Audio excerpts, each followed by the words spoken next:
Shubor Selajong Warsan Hima.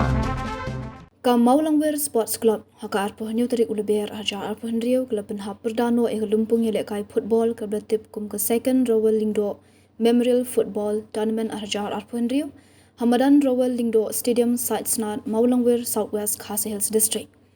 Hak tiga yele kai final ke Warsan Lyngdoh Sports and Cultural Club kalong kala adu hak tiga lumpung hadian beklala ban Pynliem no ya ke Selajong Football Club da laiko la argol hak jinga shot tiebreaker.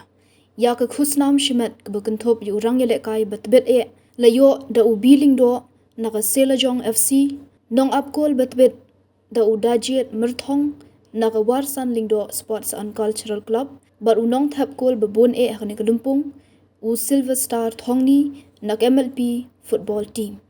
Ya ketika lumpung lawan ban penhap perda da uba welat Miki Shila Menteri Ketenat yele kai ke Sorkar Jila ringkat kejinan lang uba Renikton Lyngdoh Tongkhar MLA ke Mau Kerwat constituency bat uba Karnes Soshang co-chairman ke Meghalaya State Development Reforms Commission jong ke Sorkar Meghalaya kum ki sembut kongsan.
Tegas.